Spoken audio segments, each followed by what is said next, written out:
Masih bersama saya Budiman Tanrujo di satu meja The Forum. Saya ke anggota Komisi 3 DPR dari fraksi PKS, Nasir Jamil. Bang Nasir, jadi kalau Anda lihat kekerasan-kekerasan atau video viral yang muncul itu semata-mata karena reformasi kulturalnya di tubuh kepolisian belum berjalan atau karena problem apa sih? Ya, sebenarnya kalau kita mau jujur, reformasi struktural, reformasi instrumental, dan reformasi kultural memang ini masih berjalan. Masih berjalan? Masih berjalan. Saya tidak katakan bahwa seolah-olah reformasi struktural dan instrumental itu sudah selesai. Sementara kultural belum selesai. Sebenarnya kalau kita mau lihat struktural, itu kan soal organisasi, ya, kemudian kedudukan, ya, dan fungsi-fungsi kepolisian. Dan yang paling penting dalam konteks reformasi struktural, di mana posisi polisi Republik Indonesia dalam struktur ketatanegaraan kita. Dan itulah yang ditulis oleh Prof. Kiki, Polri dalam arsitektur negara. Ya. Dan itu kan harus terus didiskusikan sebenarnya. Nah, lalu kemudian reformasi instrumental. Bagaimana filosofi, ya, visi dan misi, tugas, doktrin, ya, di kepolisian. Dan ini tentu belum semua, terutama yang di bagian bawah, memahami filosofi itu. Bagaimana pemisahan, ya, Polri dari ABRI, ya, di masa reformasi. Apa filosofinya?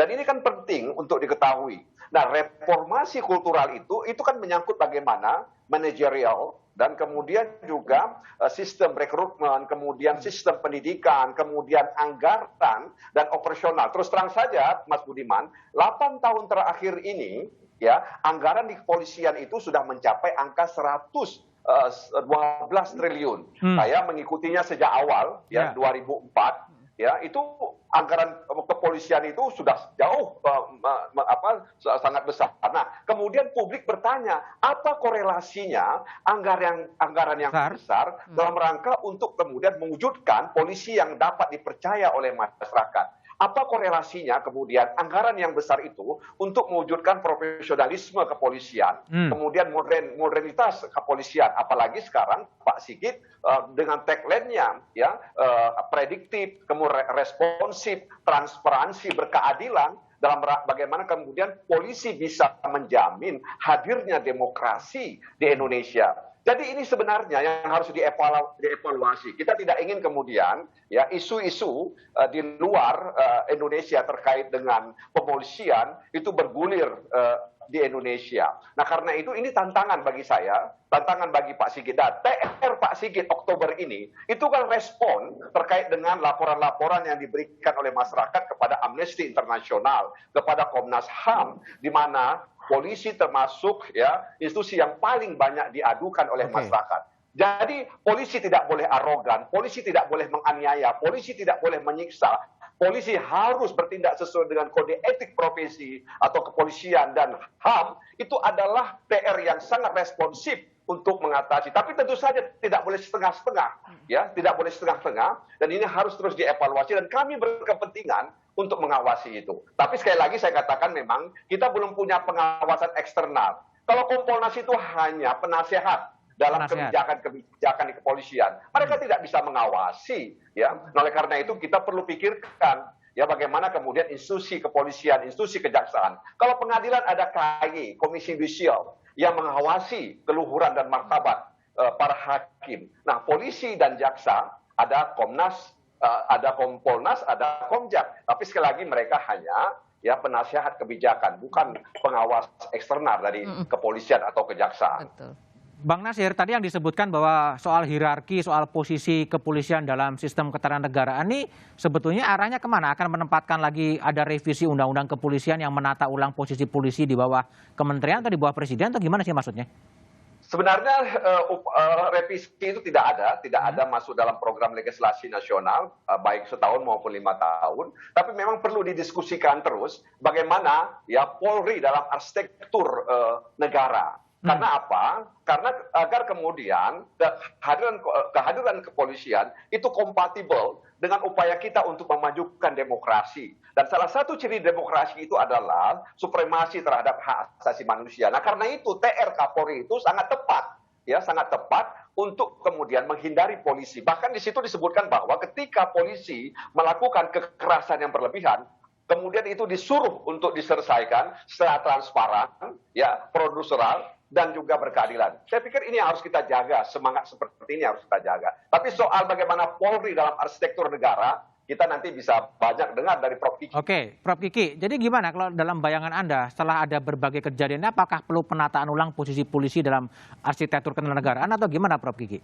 Nah, pertama, tidak ada satupun negara di dunia ini yang memiliki status kelembagaan polisinya sama.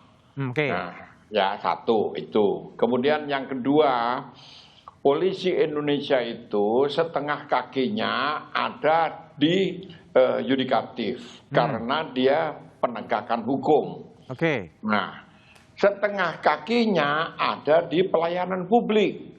Oleh karena pelayanan publik, maka dia di bawah eksekutif, di bawah presiden. Oke. Nah, ini kesepakatan nasional sejak zaman dulu, sejak kita bikin negara. Nah, di negara lain polisi jobnya sangat spesifik, combating crime, to combat crime, seperti di Australia, melawan kejahatan, gampang definisinya. Nah, di Amerika to protect and to serve, memproteksi, melindungi dan melayani. Nah, kita sudah sepakat ada 3 unsur: melindungi, mengayomi, melayani. Yang kakinya ada di legislatif dan di eksekutif. Kalau kemudian dia ditempatkan di bawah Kementerian Kumham misalnya, Atau maka Mendagri. atau Mendagri, sebelah kakinya dipotong, ya penegakan hukum. Lalu siapa yang nangkap orang, siapa yang memproses hukum, menjadi rancu. Kenapa? Ini harus ada kongruensi dengan struktur administrasi pemerintahan sipil. Di Amerika kenapa bisa to serve and to protect? Karena polisinya itu fragmented. Polisinya itu menjalani fungsi-fungsi to serve and to protect dalam satu kawasan tertentu. Oke. Dan tidak ada polisi nasional, tidak ada polisi nasional itu kalau lebih dari satu negara bagian kejahatannya, baru polisi nasional. Kita struktur pemerintahannya tidak seperti itu. Dan itu kan sudah kesepakatan gitu loh. Nah, ini yang harus dipahami. Jangan asal ngomong, asal bunyi aja dia nggak tahu akan kemana polisinya gitu loh. Ini kan bahaya nih politisi-politisi ini. Kecuali kawan saya satu inilah. Oke, itu Bang Nasir. Oke. Ya, dia udah baca buku saya, jadi nggak pasti. Mas Budiman, apa yang sekarang kemudian ada di kepolisian, bagaimana kemudian kita sepakati seperti kata Prof. Kiki, ya itulah yang harus kita jaga sekarang. Ya harus kita jaga dan kita evaluasi sehingga kemudian fungsi dasar kepolisian melayani, mengayomi dan melindungi masyarakat itu bisa hadir di tengah-tengah masyarakat. Jadi wajar kalau kemudian publik merasa tergores hatinya ketika melihat video-video itu viral di media. Dan jadi ini juga bukti bahwa memang masyarakat masih suka cinta dengan polisi. Jadi jangan disikapi secara terbalik oleh misalnya institusi kepolisian. Jadi memang tanpa ada masyarakat ya polisi juga tidak ada apa-apanya. Begitu juga masyarakat membutuhkan polisi untuk menghadirkan ya keamanan dan ketertiban di tengah-tengah masyarakat. Oke, baik. Jadi kalau ibaratnya kalau ada tikus di Kompas TV, jangan Kompas TV-nya dibakar, tikusnya ditangkap gitu loh. Siap. Tapi kalau ada yang mau bakar, saya sih ikutan.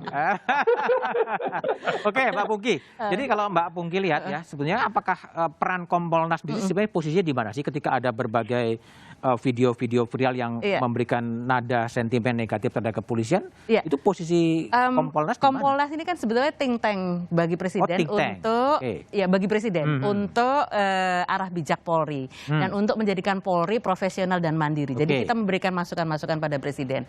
Nah, kemudian kami juga memberikan pertimbangan pada presiden untuk pengangkatan dan pemberhentian Kapolri. Seperti itu. Nah, terkait dengan pengaduan-pengaduan masyarakat, kami diberi kewenangan untuk menerima pengaduan masyarakat dan melaporkan kepada presiden. Nah, kemudian selain itu kami juga bisa melakukan klarifikasi gelar perkara dan kemudian ikut dalam proses misalnya persidangan kode etik dan sebagainya. Nah, tetapi memang betul apa yang disampaikan Pak Natsir Djamil bahwa kewenangan untuk pengawasan yang dimaksudkan masyarakat sebagai watchdog itu memang tidak kami miliki. Tidak kami miliki? Enggak. Jadi, itu perlu diberikan kepada Kompolnas atau gimana? Kalau berdasarkan TAP MPR tentang peran TNI dan peran Polri, di situ ada lembaga kepolisian nasional, memang pengawasannya menyeluruh ya. Jadi selain pengawasan terkait tadi dengan kebijakan, tetapi juga ada pengawasan yang lain. Nah, ini yang memang masih menjadi kendala.